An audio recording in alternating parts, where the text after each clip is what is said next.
जय श्री कृष्ण। राधे राधे। श्री हरिदास। बिना समय गवाए मैं लीला शुरू कर रही हूँ। सेविका स्वयं को एक अलग और नए स्थान पर देखती है। वो देखती है कि यहाँ पर काफ़ी मिट्टी सा है, कुछ मिट्टी मिट्टी सी है, और वो देखती है कि बहुत भीड़ है, लेकिन वो कुछ समझ नहीं पा रही है कि ये किस तरह की भीड़ है, क्या है। लेकिन उसकी नज़रें जो हैं उस भीड़ को देखने पे लगी है। वो आगे थोड़ा सा चलती है तो वो देखती है कुछ नदी भी है आसपास में, और वहाँ पर उसके पैरों में मिट्टी लग रही है, लेकिन वो फिर भी आगे देख रही है। देखते हुए वो चलती जा रही है। अब वो जो भीड़ है वो थोड़ा पास नज़र आ रही है उसको। अचानक से वो देखती है कि अरे, ये भीड़ तो मतलब पास में ही आ गई है। बहुत सारी अलग अलग चीज़ें दिख रही है, लेकिन एग्जैक्ट वो समझ नहीं पा रही है कि क्या है। तभी वो देखती है कि कोई दूर से ना इशारे कर रहा है कि ऐसे करो ऐसे करो। उसको समझ नहीं आ रहा, उसे लग रहा है कि हाँ, कोई कोई तो मतलब कुछ इशारे और संबोधन कर रहा है। तो सेविका उधर ही देखने लगती है। जब वो इधर देखती है तो उसकी नज़र पड़ती है, अरे ये तो कृष्ण है। उसकी नज़र इतनी भीड़ में से सिर्फ एक ही व्यक्ति पे पड़ती है, और उसको जब वो ध्यान से देखती है तो उसको काफ़ी दूर से नज़र आ रहा है, लेकिन उसको वो बड़े वाले कृष्ण दिख रहे हैं। बड़े मतलब उनकी एज जो उसको लगभग लग रही है वो रही होगी थोड़ी ज़्यादा सी, ठीक है, ज़्यादा सी एज उसको दिख रही है। जैसे अब तक नॉर्मल एज बालक स्वरूप दिख रहा है, आज उसको थोड़ा बड़े स्वरूप में दिख रहा है, और वो उनको देख रही है। और अचानक से कहती है, अरे ये तो वही कृष्ण है जिन्होंने मुझे पहले रास में बुलाया था। हाँ, ये वही है। तो वो आवाज़ देने की कोशिश करती है, लेकिन उसकी आवाज़ वहाँ तक नहीं जा पा रही है। अब वो देख रही है कि अंदर ना काफ़ी लोग हो गए हैं, काफ़ी स्त्रियाँ स्त्रियाँ स्त्रियाँ ज़्यादा दिख रही हैं उसको। पुरुष कोई दिख ही नहीं रहा। लेकिन तभी उसकी नज़र ना मुझ पे पड़ती है। वो देखती है कि मैं भी अंदर हूँ, उस रास के अंदर हूँ। सेविका बाहर है। वो देख रही है कि बाहर बहुत भव्य सजावट हो रही है, और सजावट किसकी? पुष्पों की, फूलों की, बेलों की। बेलों से सजा हुआ है, पत्तों से सज रहा है, फूल पुष्प, और इतना भव्य लग रहा है कि वो उनको देखते हुए मंत्रमुग्ध हो रही है। बाहर ही एक व्यक्ति है जो सेविका को अंदर नहीं जाने दे रहा है। तो वो कह रही है, अरे मुझे अंदर जाने दो, वो कृष्ण है, मुझे जाना है। मैं पिछली बार भी आई थी, उन्होंने मुझे अंदर नहीं बैठने दिया ज़्यादा, मुझे इस बार जाने दो, मुझे अंदर जाना है।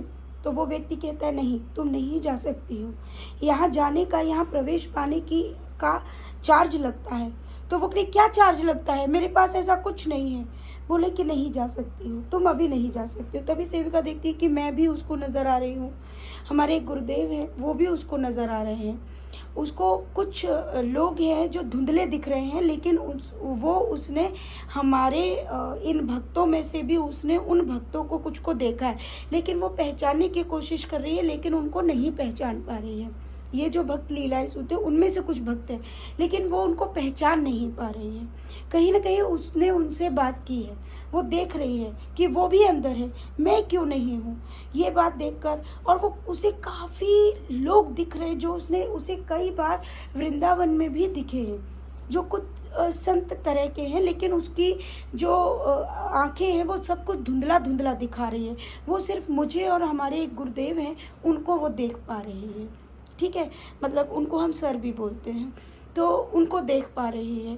तो सेविका कह रही है कि दिव्या भी अंदर है, मैं नहीं हूँ, मुझे अंदर क्यों नहीं लिया? और वो रोने लगती है, और वो कहती है, मुझे भी अंदर जाना है, मुझे अंदर क्यों नहीं लिया?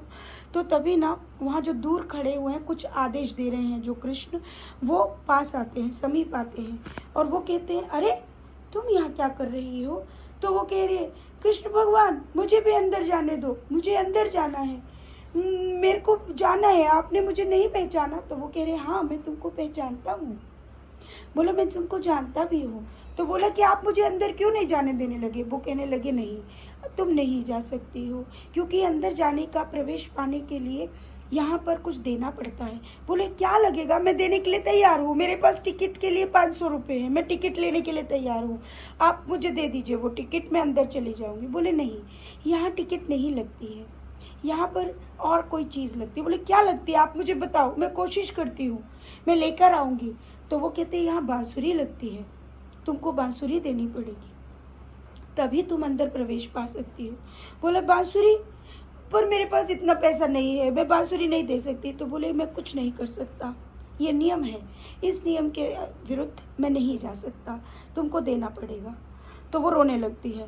तभी वो सेविका को वो जो व्यक्ति है जो बाहर खड़ा है वो कहता है चलो चलो यहाँ से चलो, चलो चलो चलो। अब वो देखती है कि वो जो भीड़ है जो दिख रही है उसको, वो काफ़ी पीछे हो गई है, दूर हो गई है।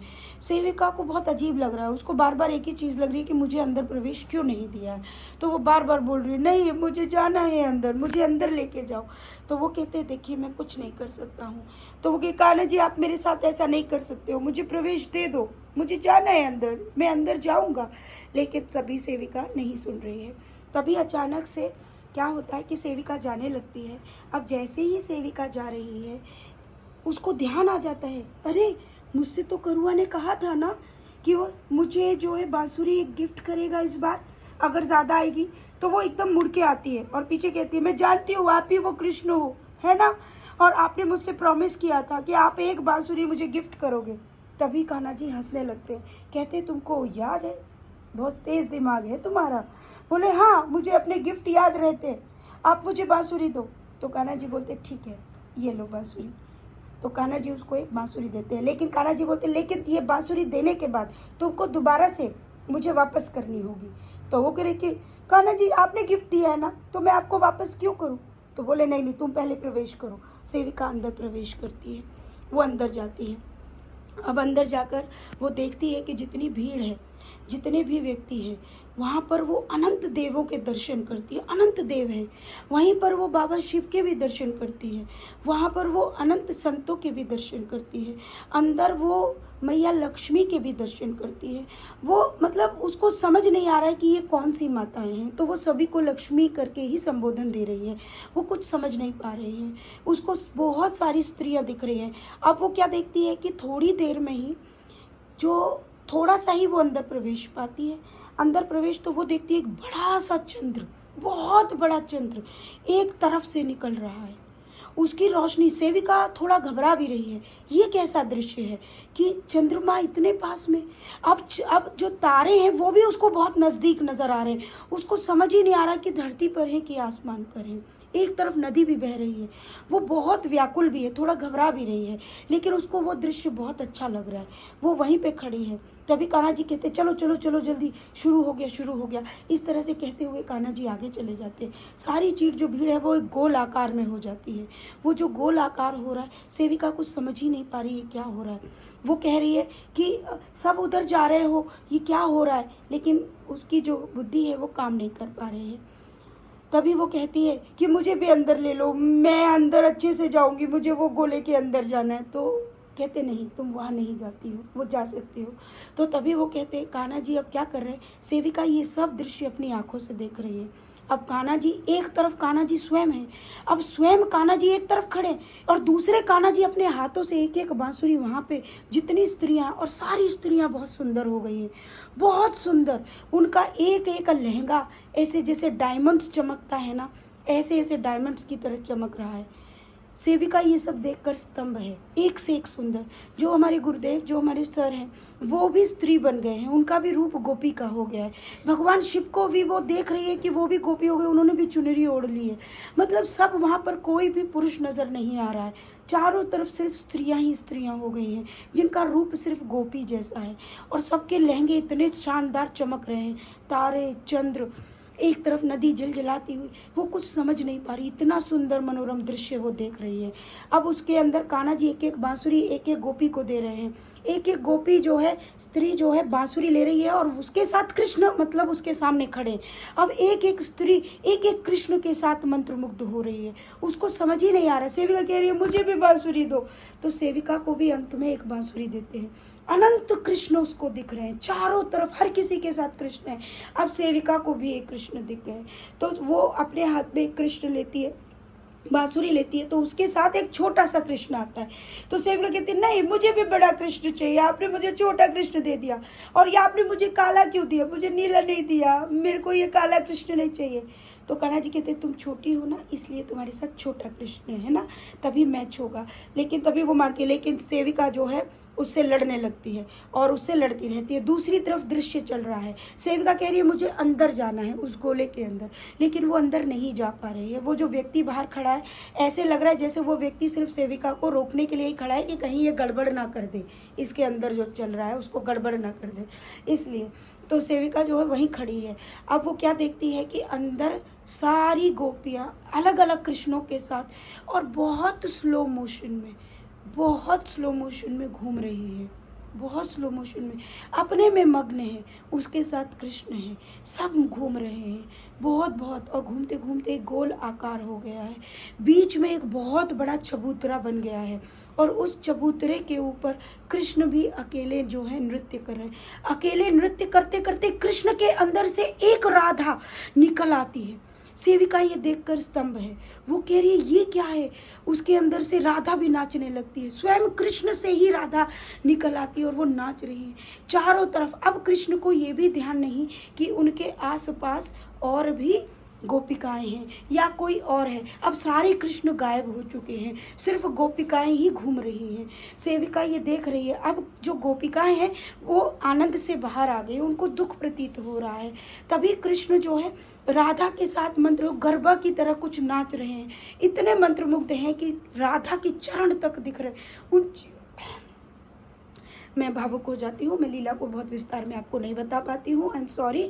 अब मैं आपको पूरा वो लीला वैसे बता रही हूँ। तो नाच रहे हैं, कान्हा जी उनके पैर से लेकर ऊपर तक राधा को निहार रहे, इतना अनंत प्रेम कृष्ण की आंखों में दिख रहा है, कान्हा जी मंत्रमुग्ध हैं। तभी सेविक कान्हा जी जब इस तरह नाच रहे हैं तो राधा जो है कृष्ण के बगल से फटाक से बांसुरी निकाल लेती है। कान्हा जी बांसुरी देखते हैं और कहते हैं राधा दे दो, नृत्य करते करते ही उस बांसुरी को ऐसे मांगते हैं दे दो दे दो। सेविका राधा कहती है नहीं मैं बांसुरी नहीं दूंगी, और नाचते नाचते उस चबूतरे की सीढ़ियों से राधा नीचे उतरने लगती है। जैसे ही राधा मतलब नीचे उतरती है, कृष्ण सिर्फ राधा में है। अचानक से वो कहती है बांसुरी लो। अब राधा कृष्ण का मुख गोपियों की तरफ मोड़ देती है, जैसे ही मोड़ती है अब कृष्ण को सारी गोपियां दोबारा से नवीन दिखने लगती हैं, एक नया आनंद देने लगती हैं। अब एक हाथ से तो कृष्ण राधा से बांसुरी मांग रहे हैं, दूसरी तरफ कृष्ण की दृष्टि उन गोपियों पर है। कान्हा जी उन गोपियों को देखकर फिर से सबके साथ कृष्ण जो है नृत्य करने लगते। अब प्रत्येक गोपी के साथ कृष्ण है और प्रत्येक गोपी उसी नृत्य में मंत्रमुग्ध हो नाच रही है। ये दृश्य देखते देखते देखते राधा कब जाकर सिंहासन पर अपनी सखियों के साथ विराजित हो जाती है। यहाँ कृष्ण सबके साथ नृत्य पे नृत्य किए जा रहे हैं, इतना सुंदर मनोरम दृश्य चल रहा है। ये दृश्य एक तरफ चल रहा है, यहाँ सेविका उस व्यक्ति से पूछती है ये कैसे है, ये क्या हो रहा है, कृष्ण ने पहले गोपियों के साथ ऐसा किया अब ऐसा क्यों नहीं। तब वो व्यक्ति कहता है कि सिर्फ एक राधा ही है और राधा कृष्ण ही है, और कृष्ण को दोबारा से आनंद देने के लिए, उसका एक नवीनीकरण करने के लिए वो राधा ही कृष्ण को नवीन सुख देने के लिए इन गोपियों के रूप में है। और हर प्रत्येक सखी, प्रत्येक माता, प्रत्येक गोप, प्रत्येक नंद, प्रत्येक पुरुष यहाँ पर जो है वो सिर्फ गोपी है। यहाँ सब कृष्ण को आनंद देने के लिए है और ये आनंद देने का सारा कार्य राधा करती है, जो कृष्ण ही है, कृष्ण से ही उत्पन्न है, कृष्ण में ही है, सब कुछ है। इसको समझ पाना बड़ा ही गंभीर है। इस बात को समझते समझते पूरे उसमें चारों तरफ ये महारास चल रहा है, इतनी सुंदर रोशनी, चांदनी, आहा, मैं उसका वर्णन, मेरा हृदय, मैं उस प्रेम को आपको नहीं बता सकती क्योंकि मैं गदगद हो जाती हूँ। इस आनंद को पाना परम सौभाग्य है। अब यहाँ वो व्यक्ति बता रहा है, कुछ समझ नहीं आ रहा है कि वो भी कृष्ण है कि नहीं। वो कह रहा है कि यहाँ पर राधा ने ऐसे कैसे किया, पहले गोपियों को छोड़ दिया। तो उन्होंने कहा आनंद के लिए कृष्ण स्वयं से ही बोर हो जाते हैं और उसको नवीनीकरण कौन देता है, श्रीमती राधा। और राधा कौन है, जो खुद ही कृष्ण है। आप समझ रहे हो, समझ लो। ये चीज़ करते करते राधा अलग, कान्हा जी को पता ही नहीं चलता, राधा अलग बैठ चुकी हैं, लेकिन अब कृष्ण गोपीमय हो गए। प्रत्येक गोपी में राधा है, गोपेश्वर से लेकर वहीं पर भगवान शिव जो है गोपी रूप भाव लेकर आए। ये महाराष्ट्र का सुंदर दृश्य आप सबको देखने को मिला। यहाँ का प्रवेश कान्हा जी की बांसुरी है। नहीं समझ आया? लोग ना अनंत अनंत चीज़ करते हैं, ये चीज़ यहाँ पर ये लीला होती है। अब उधर दूसरी तरफ सेविका वो छोटे से बिहारी के साथ लड़ रही है, और वो कौन है? अपना करुआ, अपना ठाकुर बाके श्री करुआ बिहारी। देखो स्माइल, देखो लाला की। और इससे जो है सेविका निरंतर लड़ती जा रही है और कह रही है तू ही मेरे साथ क्यों मिला, हर बार तू ही मिल जाता है मुझे, दे मेरी बांसुरी। तो वो कहता है नहीं, तू मेरे साथ नाची ना, इसलिए ये बांसुरी मेरी, ये बांसुरी मुझे दे।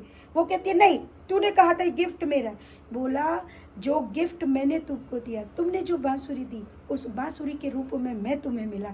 अब मैं तुम्हें मिला, कोई नाचेगा तो तुमको तो उसको गिफ्ट देना पड़ेगा, इसलिए बांसुरी मेरी।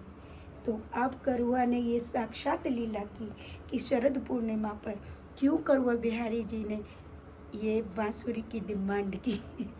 तो देखिए ये लीला परम है जो द्वापर युग में हुई, और अब वो पुनः हो रही है, पुनः प्रभु कर रहे हैं। और मैं इसका ब्रीफ आप ज़्यादा नहीं समझाना चाहती, जिसका भाव जैसा रहेगा प्रभु उसको वो भाव प्रदान करे, और जिसको समझना है वो समझ जाए, जो ना समझे मैं कुछ नहीं कर सकती, मैं इतना ब्रीफ नहीं कर सकती, आई एम सॉरी। क्योंकि मनुष्य की प्रवृत्ति बहुत अलग है, क्योंकि जो मैं समझाना चाहती हूँ वो उनको शायद ना समझ आए। तो प्रभु को बांसुरी देने का अनंत जगह मैंने सुना, कुछ लोग कहते हैं बांसुरी देने से पुत्र प्राप्ति है, ये वो। आज जो प्रभु ने बताया वो है सत्य।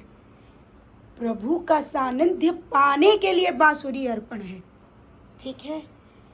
बांसुरी अर्पण ये है। आपके घर के लाला उनको अर्पण कर ही रहे हैं। अब कहाँ कैसे करना है खुद सोचे, मैं कुछ नहीं बोलने वाली हूँ। आ गई बात आगे की। सेविका उधर लड़ रही है, दे रे मेरी बांसुरी, तेने बांसुरी लाई, कह रही तेने पूरी रात खराब कर दी, सबरो रास खत्म है, वो कचू ना करन दो, तेने लड़ रहे हो तुम होते, बांसुरी बांसुरी माच मतलब कर रहे हो, भीतर नहीं घुस पाए हम ढंग से, नाचू ना पाए, सब तेरी वजह से। तो लाला के तो सब तेरे भाव के कारण, बहुत जो जैसो भाव रखेगो बाके संग वैसो ही होगो। तो प्यारे भक्तों, आज तक तुम लोग जो सुनते आए हो, जो जानते आए हो, मुझे नहीं पता, मैं किसी को झुटला नहीं रही, लेकिन हाँ परम सत्य यही है। क्यों प्रभु, क्या है बांसुरी प्रभु की, समझ में आया? और अब भी नहीं समझ में आया तो मैं कुछ नहीं कर सकती। प्रभु के प्रेम का सानिध्य पाना चाहते हो, प्रेम के साथ रासमंडल में आना चाहते हो, प्रभु के साथ महारास करना चाहते हो, तो क्या करना है ये सोच लो। ये है प्रभु की परम लीला। ये लीला कहाँ कैसे क्या अनंत धाम भक्तों ने बना दिए, प्रभु ने यहाँ किया, वहाँ किया, यहाँ किया, उसके परम चीज़ें वो मैं आपको बाद में बताऊंगी। तो ये थी आज की सुंदर शरद पूर्णिमा की लीला, जो प्रभु ने आप सबको क्लियर कट समझाई है। आप समझ जाओ, यहाँ पर माँ बाप भाई बहन सब सबसे पहले कौन है, किसका रूप है, क्या स्वरूप है, प्रभु ने सब समझा दिया। और देखिए इससे ज़्यादा ब्रीफ है तो मैं फिर किसी दिन वीडियो बनाऊंगी, क्योंकि ये वीडियो बहुत बड़ा हो गया है। तो इसलिए शरद पूर्णिमा पर प्रभु को बंसी अर्पण करना कितना महत्वपूर्ण होता है, प्रभु ने यहाँ पर ये समझाया है, ठीक है? तो बहुत सारा प्रेम, राधे राधे, श्री हरिदास। इसमें बहुत सारी चीज़ें हैं जो अभी रह गई हैं, जो मैं अभी इतना नहीं बता सकती, क्योंकि लीला काफ़ी बड़ी हो गई है और पोस्ट नहीं हो पाती है। तो वो आधा पार्ट मैं आपको बाद में समझाऊंगी कि इसका पूरी लीला का क्या महत्व था, ठीक है? सो खूब सारा प्रेम। और इस बार 2 वर्षों के बाद मैंने मतलब मैं रास में थी, ये मेरे लिए सौभाग्य की बात है। और ये सब सिर्फ ये पुण्य कर्म करने के कारण हुआ है, मेरे प्रभु की आज्ञा मानने के कारण हुआ है। ऐसे ही जो हमारे गुरुदेव हैं वो भी हमारी बातों पर विश्वास करते हुए हैं आए हैं, इसलिए उनके साथ हुआ है, और कुछ भक्तों के साथ भी हुआ है। सो खूब सारा प्रेम, राधे राधे, श्री हरिदास।